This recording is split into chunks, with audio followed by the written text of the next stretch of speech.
اچھا، رشتہ دار کے لیے عربی زبان میں لفظ اقرب استعمال ہوتا ہے جس کی جمع اقارب یعنی اقربا ہے اور اس کے معنی قریبی یا نزدیکی کے ہیں۔ اصطلاحاً رشتہ دار یا اقرب سے مراد وہ لوگ ہیں جن کا والدین اولاد زوجین کے بعد ہمارے ساتھ قریبی تعلق ہے، جیسے چچا، ماموں، خالہ، پھپھی وغیرہ، یہ رشتہ داروں میں آ جاتے ہیں۔ ٹھیک ہو گیا؟ اچھا جی، قرآن مجید میں رشتہ داروں کے لیے ذی القربہ اور ذی الارحام، یہ دیکھیں یہ جو دو لفظ ہیں نا، ذی القربہ اور ذی الارحام، یہ قرآن مجید میں رشتہ داروں کے لیے استعمال ہوئے ہیں۔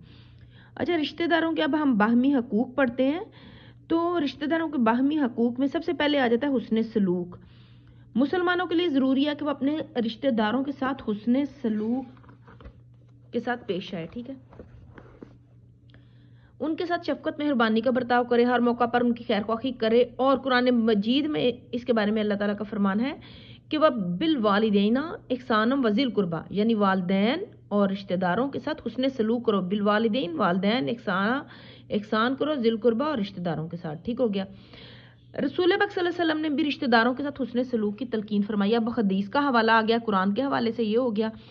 حدیث کے حوالے سے آتا ہے کہ جو شخص یہ چاہتا ہے کہ اس کی عمر دراز ہو اور اس کے رزق میں فراخی ہو، اسے چاہیے کہ صلہ رحمی کرے۔ ٹھیک ہے، صلہ رحمی کا مطلب یہ ہے کہ تعلقات کو جوڑے۔ ٹھیک ہو گیا؟ ایسے رشتہ دار جو حسن سلوک سے پیش نہ آئے، ان کے ساتھ بھی اچھے سلوک کی تلقین کی گئی ہے۔ حضور پاک نے فرمایا کسی شخص کا یہ کمال نہیں، یہ حدیث کا حوالہ آ گیا، آپ لکھ سکتے ہیں حدیث کی روشنی میں، کہ کسی شخص کا یہ کمال نہیں کہ وہ حسن سلوک کا جواب حسن سلوک سے دے، بلکہ کمال یہ ہے کہ اس کے رشتہ دار اس سے بدسلوکی کریں اور وہ ان سے حسن سلوک سے پیش آئے۔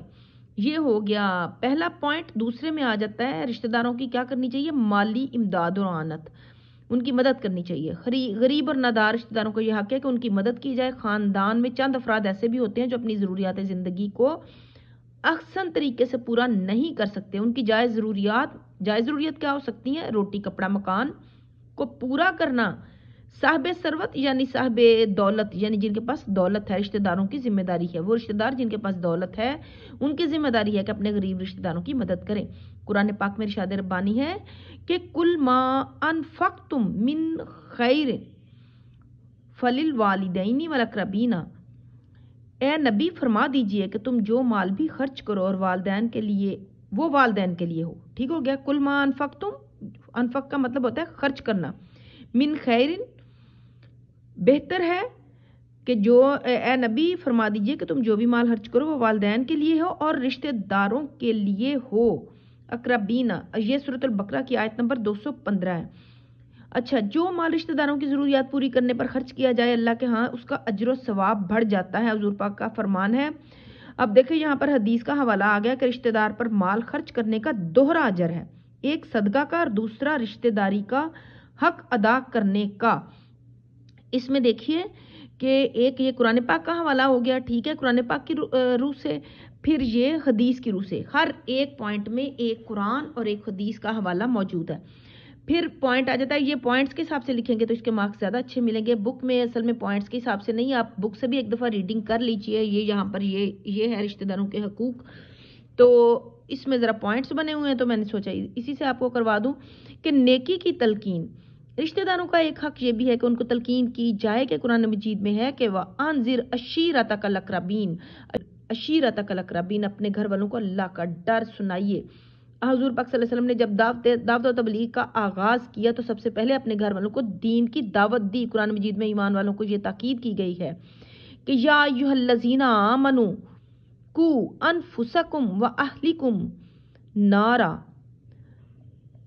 اے ایمان والو اپنے آپ کو اور اپنے گھر والوں کو جہنم کی آگ سے بچا۔ اسلام اس بات کو ناپسند کرتا ہے کہ انسان اپنی نجات کے لیے تو کوشش کرے اور عزیز و اقارب اور رشتہ داروں کو اس کی تلقین نہ کرے۔ ٹھیک ہو گیا؟ خود تو دین پر عمل کرنا لیکن دوسروں کو اس کی تلقین نہ کرنا، یہ اچھی بات نہیں ہے۔ اس کے بارے میں بھی حساب ہوگا، اس لیے اگر آپ دین کا علم رکھتے ہیں تو ضروری ہے کہ اپنے رشتہ داروں کو بھی اس علم کی روشنی دیں۔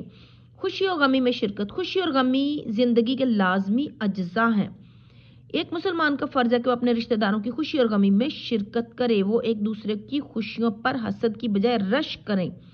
خوشی میں شریک ہونے سے دوسرے رشتہ داروں کی خوشی دوبالا ہو جاتی ہے اور غم میں شرکت کرنے سے غم ہلکا ہو جاتا ہے۔ حضور پاک صلی اللہ علیہ وآلہ وسلم نے ایک مسلمان پر دوسرے مسلمانوں کے 6 حقوق، کتنے حقوق؟ 6 بیان فرمائے ہیں۔ ان میں سے یہ بھی ہے کہ ایک حق یہ بھی ہے کہ جب وہ دعوت دے تو اس کی دعوت قبول کی جائے، اور اگر وہ فوت ہو جائے تو اس کے جنازہ میں شرکت کی جائے۔ دیکھیے خوشی اور غمی میں شرکت، اب یہ چوتھا پوائنٹ ہے۔ اس کے بعد آ جاتا ہے 5واں پوائنٹ، باہمی تعاون۔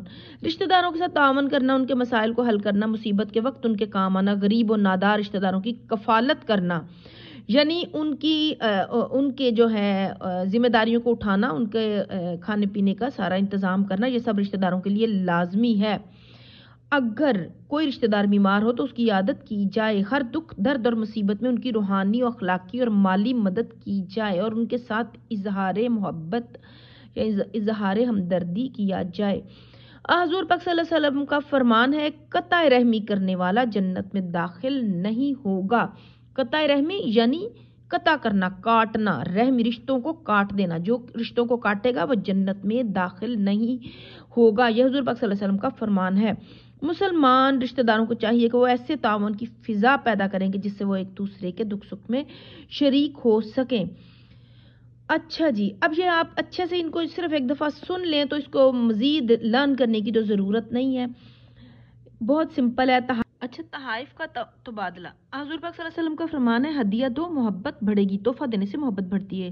اپنی محبت اور شفقت کے اظہار کے لیے ضروری ہے کہ رشتہ دار اپنے دوسرے رشتہ داروں کو تحائف بھیجیں، یعنی ان تحائف کا بہت قیمتی ہونا بھی ضروری نہیں، عام سے تحفے دے کر بھی آپس میں پیار محبت اور اخوت میں اضافہ ہو سکتا ہے، اور ایک رشتہ دار کے دل میں دوسرے کے لیے محبت پیدا ہوتی ہے۔ تحائف کا تبادلہ۔ اور 7 ہے رشتہ داروں کے درمیان صلح کروانا۔ رشتہ داروں کے درمیان کسی غلط فہمی کی بنا پر اگر لڑائی جھگڑا ہو جائے اور وہ ایک دوسرے سے ناراض ہو جاتے ہیں، اس موقع پر ان کے درمیان تنازع یعنی جھگڑے کو ختم کروایا جائے اور ان میں باہمی صلح کروا دینا بہت بڑی نیکی ہے۔ اس بارے میں یہاں تک تاکید کہ صلح کروانے کے لیے وہ ایسے جھوٹ کا بھی سہارا لیا جا سکتا ہے جس سے کسی کو نقصان نہ پہنچے، یعنی ایسا جھوٹ اس وقت جائز ہے۔ حضور پاک صلی اللہ علیہ وسلم کا فرمان ہے کہ وہ جھوٹا نہیں جو لوگوں کے درمیان صلح کروا دے۔ قرآن مجید میں مسلمانوں کو آپس کے تعلقات بہتر رکھنے کی تلقین کی گئی ہے۔ ارشاد ربانی ہے، وَأَصْلِحُوا ذَاتَ بَيْنِكُمْ، آپس میں صلح صفائی سے رہو، اصلحو صلح سے، ذات بینکم آپس میں۔ رشتہ داروں کی رنجش آخر کار معاشرے کے فساد کا باعث بنتی ہے، اسی لیے اس کو ختم کرنے کی تعلیم دی گئی ہے۔ اچھا جی، یہ ہو گیا آپ کا رشتہ داروں کے حقوق ہو گیا، اس پر نوٹ آ سکتا ہے، یہ آپ نے کر لیا، اس کو آپ ایک دفعہ ضرور اچھے سے سنیے تاکہ آپ کو سمجھ آ جائے۔